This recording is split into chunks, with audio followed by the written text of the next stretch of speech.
All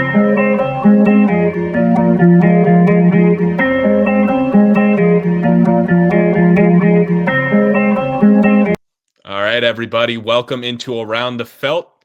I'm your host, Reagan Loescher, joined by my co-host, Colin Tong, and Bucs superfan, the Jersey Beer Guy. Let's go. Tonight, we are going to be recapping the Tampa Bay Buccaneers 2024 season and then talking about, what they did in free agency this year and where they can go in the draft. But fellas, what is up? Doing well. Honored to be joined by the Jersey Beer Guy tonight. I mean, this guy's just a diehard Bucs fan. Been running a great fantasy league for a couple years, so we're just pumped to have you on the pod.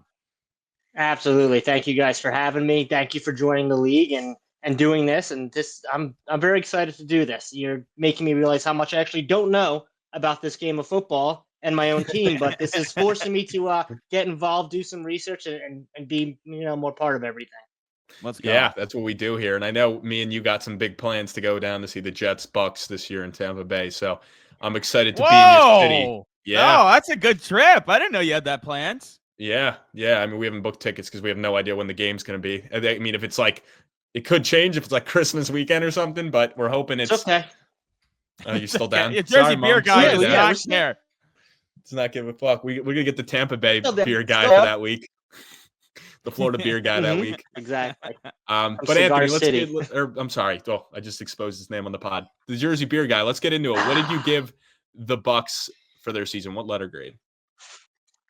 I'd give them a B+. B+. A couple different reasons. They finished 10-7. They obviously lost the first round in the playoffs. I did notice, though, they had a crazy losing streak, 4 games in a row, which started with Chris Godwin and Mike Evans both being out. So that wasn't pretty. I guess the positives from their losses is that 2 of their 7 losses came overtime, and for those losses kind of came without their top duo. So that's a pretty crazy statistic that only I think also only 2 of their games they lost by more than a score. So every other game they were in, and I think that they played 3 opponent besides Denver and Baltimore. And then I looked at, why they, weren't as close with them. Weird coincidence, but those were the 2 teams who had the most sacks in the NFL this year. So clearly that's a problem that the Buccaneers have to figure out. Weird little correlation there. I do think that Todd Bowles has to be more aggressive and less aggressive at specific times. He seems to kind of do things that a lot of people raise their eyebrows at. But he knows what he's doing. I just don't want them to fall into like a Pittsburgh Steelers category where they're always a good, they're always a solid team. They're always like being pretty smart, but they're not finishing the job. Obviously a couple years ago before he was the head coach, with Brady and everything, it's a whole different team. But this year, I think, I saw a lot of good things, and I think there's a lot of room for improvement, and just beefing up the defense a little bit, and with, a healthy squad, I think we could be even better next year. I like it. I like that stat you brought up, the correlation, the sacks allowed, because you think of Tampa Bay as a good offensive line because they always have had one since the Brady days, but they've slowly lost some pieces along that line. Like Wirfs kicked over. Now he's at left tackle where he was playing at right earlier. So, that's a good thing to point out there because offensive line could be in play for the Bucs. I know it took Graham Barton last year in the first round, but offensive line could be in play for them in the first round. So that's a good stat you brought up there, Jersey Beer Guy. Absolutely. And it's even more important because once they got the rushing game going, I think Bucky, it was their best. Bucky Irving, baby, let's go. There we go. Got him right here. Yeah. He's ready. He's got Buck. I got my guy. That's Bree got me this actually. But anyway, so once they got their rushing game established, this was, I think, was the best rushing attack they really ever had, and Baker will thrive when he can get the play action going. Yes. I think that's time we really have that. So, things are going to keep happening. I like it. I agree 100%. I mean, I gave him a B for this season. So right around where you're at, Jersey Beer Guy. Nice. You look at them offensively. I mean, Baker has really established himself. He's comfortable in this offense. It sucks that he lost his offensive coordinator again now that Liam Cohen's the head coach in Jacksonville because, I mean, the last 2 years, he's really hit a groove. They were the 3rd total offense, 3rd passing, 4th rushing, and 4th scoring offense. So really a juggernaut on that side of the ball. I didn't even realize how good they were, right? Like they were at the top of the league in almost every category, top 5, every major category. And you mentioned they lost Godwin, who was on fire to start the season. Was having the best season of his career before going down for the year. Evans obviously had the hammy, missed a couple games. But you know what? It led to the breakouts of Jalen McMillan and Bucky Irving getting more touches. And you're like, very excited for Jalen. Considering when you took those two guys last year, you're really happy about what those two were able to do in their rookie seasons. Now you look at that offense and you're like, Baker, Bucky, you still got Rock White, the receiving core of Evans, you bring back Godwin, McMillan as your 3. You're like, damn, this team's got weapons galore. Obviously, maybe some more work to be done on the offensive line, but I really love this offense going to next year. Really what let them down was on the defensive side of the ball. And it wasn't the rushing defense, which they've had elite rushing defense for several years now. They were 4th in terms of rush, but they were 28th pass. So they got burnt a little bit in the back end. They have lost some key pieces there. So, yeah, I mean, it really held them back. But in totality, a division title, a playoff berth, but a first-round exit. It's just a solid, not a great season, so I gave him a B. Yeah, I'm I guess more of a hater than you 100% the guys. defense too, because go on, Reagan, tell us. Oh, all right. Thank you for allowing Tell me us to have why the you. floor. Yes. I gave him a C+. Whoa! I'm a bit of a hater, but my reason is I did expect this team, after beating Philadelphia, handedly last year in the playoffs, to take a step forward. We knew that, they were a playoff team. It was kind of their destiny. Everyone was kind of like, maybe the Falcons can do it with Kirk Cousins, but really it should be the Bucs division again. We knew they would have a home playoff game, and the fact that they, lost to Washington with a first-year head coach in that, like, over there, obviously Dan Quinn's not coached with the Atlanta, but his first year in Washington, rookie quarterback Jaden Daniels, to lose at home like that. I just had hoped they would take a bigger step forward. I had higher expectations that, hey, maybe this is a team that could sneak their way into the AFC Championship. We know the defense is solid. We know the offense is solid. And we know, obviously, Baker Mayfield has been totally rejuvenized down there in Tampa Bay. A lot of people said, like me, I was like, maybe it's a product of Canales, but ultimately I thought he'd have a big season. And he did have a big season. It just wasn't what I thought the Bucs could do. I really thought, for them to have a successful season, they'd have to at least win a playoff game again. I mean, they took a step back to me. So that's why I'm giving them a C+, just because I had higher expectations for them coming into the year. It's valid. I think, I thought Atlanta was going to win this division, but I thought Tampa Bay was going to be right there with them. So for me, this is what I expected, a division title. And it's hard to they won a playoff game last year. They didn't win one this year. I guess that technically is a step back. So I get what you're saying, but I still think they were home too. But it wasn't a road game. But it's not like we consider Tampa Bay as Super Bowl contenders. So in my mind, a division title and a playoff berth is a solid B. But I understand why you gave him the C+. I get it. Damn straight you do. No, that was a disappointing. That was very disappointing to lose that game, especially the run that they had to kind of go on in the middle of the season. They had a losing record. And, they got a hot streak, and Evans came back, and everything they looked like they were firing on all cylinders. And then I'd have to go back and rewatch that game. But it was upsetting. Watching them lose that game, and just like the way they lost to the Cowboys, I kind of felt like it was this, I don't think they put it all on the line that game. Yeah. It seemed like they're a team that last year they seemed to really, they could play up to teams' levels, and they could also play down. The too many games were very close, and I don't think they needed to be. I think they play a little too conservative sometimes, and in the playoffs, you can't do that, especially against that offense like the Commanders and the run that they were on. Like they were the most magical team that looked like they could have went to the Super Bowl with a little bit of luck, and they did not play them the way I'd hoped they would. They beat the Lions and the Eagles, so you could say they beat the best two teams. Well, obviously the Eagles are definitely the best team, and you could say the Lions are the second best team in the NFC. I would think that's for sure. They went 15-2 in the regular season. I guess it's not for sure because technically they lost to the Commanders, and the Commanders beat the Bucs. So hey, any given Sunday, but throughout the whole season, Detroit was better. So you could say two of the best teams in football, they beat them both in the regular season. So we've seen them play at a high level. It's just unfortunately a sad outcome for the Bucs. Mhm. It's so funny. That it That was. was. No, just the way you said that word was just kind of funny. So sorry. I don't even know what you were trying to say, but it We've came seen out them funny. play It at a came out high funny. level. It came out funny. We So have all right. seen them play at a high level. No. All right, let's pivot to the off season here.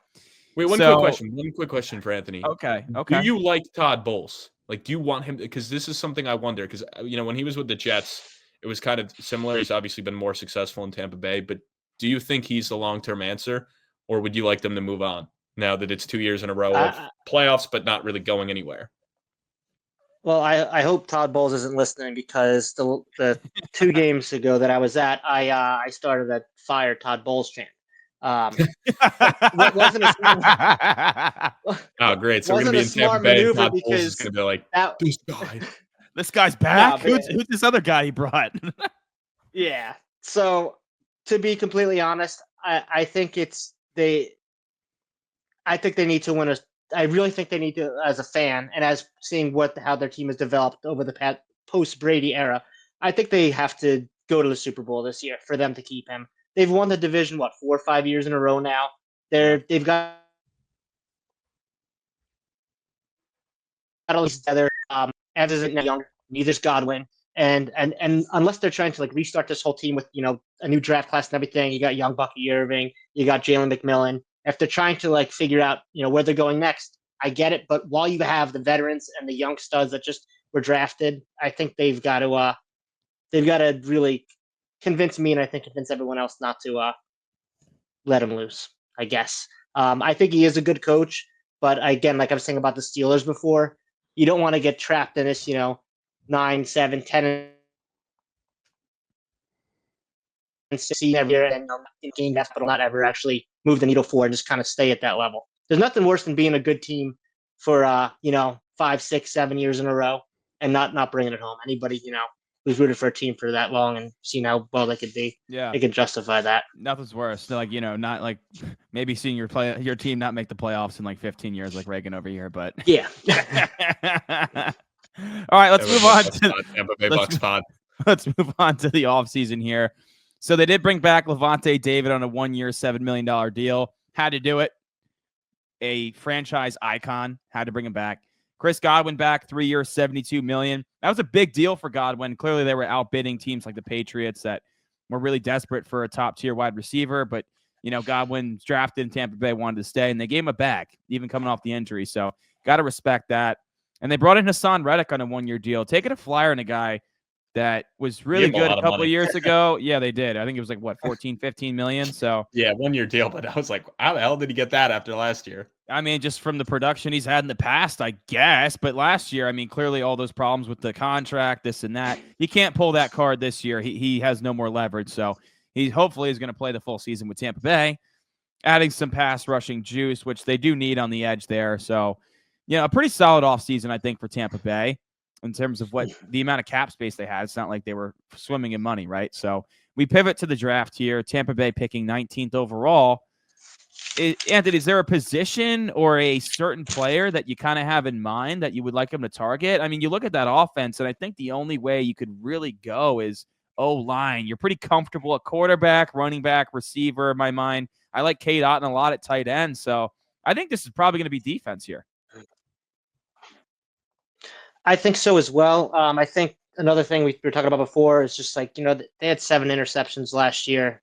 That doesn't cut it, especially for, how, I think we blitzed 39%, 39% of the plays. So we didn't get many interceptions.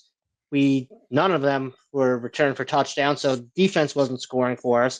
I think we need to look for an edge rusher, cornerback, inside linebacker, someone in that range. I was looking at Jalen Walker from Georgia. Oh, I don't know. I don't know if he's going to slide that far, but that would be a home run pick for Tampa Bay if they can get him. So trade up too. Yeah, probably not. I mean, looking at it right now, you guys only have 7 picks. So, and then Yeah, Sorry. Jahad Campbell's the other guy I'm looking at. Yeah, Campbell's getting mocked there a lot. Campbell's a beast. I'm seeing him go as high as 11 to San Francisco in some mocks just because he's such a clean prospect. He's very versatile in the sense that I think he had 5 sacks last year playing off-ball linebacker. He was really good in coverage, had a couple forced turnovers, but he was the leader of that Alabama defense too. So a guy like Campbell, when you know Levante David does not have much left in the tank, you brought him back on a 1-year deal. Campbell makes a ton of sense for that defense. I think that's a good call out of you, Jersey Beer guy. Now, Colin, where do you want them to go? Or are you kind of what are some guys you think? Campbell is definitely in mind for me. I also am playing around the idea of Mike Green to Tampa Bay. I think with his tools, he'd fit really well with that defense. Guy had 17.5 sacks last year at Marshall. I get it was Marshall, but the production is undeniable. He's a freak, right? So an edge rusher is certainly in play. If a Jahdae Barron is still on the board, you could add him to the secondary, another chess piece similar to Antoine Winfield Jr. We kind of move around and is very versatile back there. I mean, I wouldn't hate it if maybe you go safety, maybe Malachi Starks to pair back there, or Emin Worry from South Carolina. I think this is going to be on the defensive side of the ball. I wonder if Will Johnson drops. I mean, unlikely it seems like, but it just seems like he's been getting pushed down to mock drafts. And I know it's mock drafts ultimately, but I wonder if there's a world where he falls to them at 19. I mean, I'm sure they'd be licking their chops if they could get him there. Yeah, for sure. For sure. Will Johnson would be a sprint the card to the podium type of pick. Because based on his 2023 tape, he's a top 5 pick, right? But he barely played last year. And when he did, he wasn't great. The questions are, 1, how healthy is he? 2, his straight line speed. Like, he's going to work out for teams before the draft. If he does run the 40 and doesn't break into the 4.4s, that's when you could see a slide and maybe he's available for Tampa Bay here at 19. Yeah, and they're probably sold on Cade Otton, but if Tyler Warren's there, you got to think they're at least considering that as well on the offensive side. I know Otton had a good season, but if Warren falls, how do you not take him? I mean, he's so dynamic. And add him with Chris Godwin, Bucky Irvin, Mike Evans, McMillan. I mean, you could just keep going and stacking that offense as well.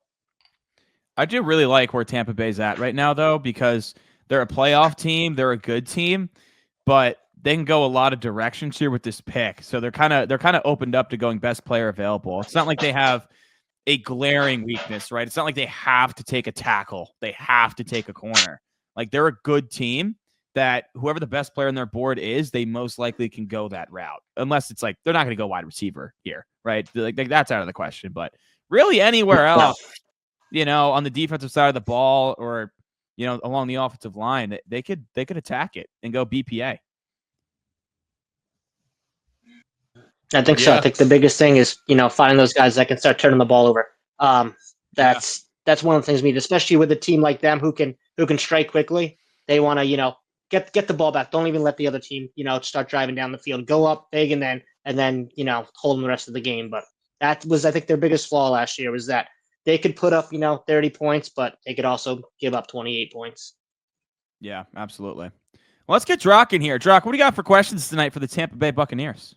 Hopefully Drock's laptop doesn't die, so it's going to go really quickly, all right? First question, one question for you guys really quick. Should the Bucs commit long-term for Baker, or should they draft his replacement now?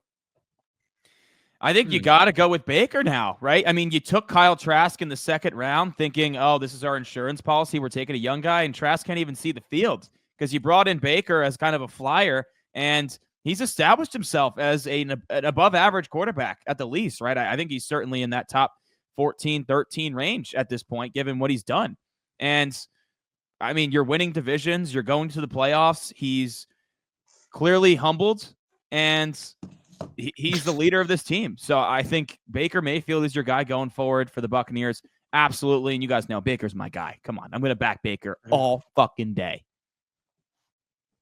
Anthony? I agree with that. I think that if it was a one-season fluke, it would have been a one-season fluke. It wasn't a one-season fluke. He got better. He was top 5 in so many different categories last year. The weapons around him are getting, Jalen McMillan didn't even get established till halfway through the year last year. And I think that Baker just was the beginning of his career wasn't in a perfect or even like situation for him. If he's out of home and he wants to stay there, I think his fans want him there too.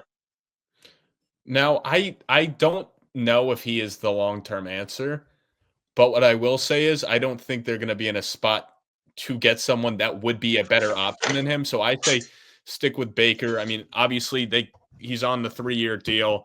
They have the void year in 2027, so they can get away from him pretty quickly if he starts to regress, or they feel like, all right, we know what he is, but he's never going to be that guy that can get us past the second round. Once you know that, sure, move on. But I think right now there's, looking at the guys that they would be able to draft, do you really think Jackson Dart is going to be better than what Baker Mayfield is right now? I don't know, but I would assume I'd rather just stick with Baker Mayfield. And if you get to a point a couple years down the line, either, let him walk, or if he's on the last year of his deal, I mean, maybe the NFL becomes more like the NBA where you see all these guys getting traded on the last year of their deal. Unlikely that'll happen, but I think you roll with Baker, give him another year or two before you decide, hey, do we sign him long-term to another big deal, or do we move on? I agree. So, that's solid. All right, guys, that wraps up our Tampa Bay Buccaneers episode. Jersey Beer Guy, any last words from you, my friend? It was a pleasure having you on the pod. Absolutely. Thank you guys again so much. I can't wait to come on again, talk the draft, and yeah. I'll get better prepared next time and learn a little more of this. Maybe even get a microphone. I don't even know. I can't even tell how well you guys can hear me or not. But no, we can thank hear you good. guys. It was great. And yeah, go Bucs. Let's knock a couple playoff wins this year. Yeah. I'm excited to visit Baker. Tampa Bay. So when all you guys listening hear this pod, look out for the Jersey Beer Guy and me walking around. Jets, Bucs, be there. Say hi. Be like, I remember that Jersey Beer Guy. We'll be at the tiki bars. Screaming fire Todd Bowles, baby. Hit our comments, like and subscribe. Let us know, Felters. What should the Buccaneers do at pick 19? We appreciate you tuning in. We'll catch you next time on Around the Felt.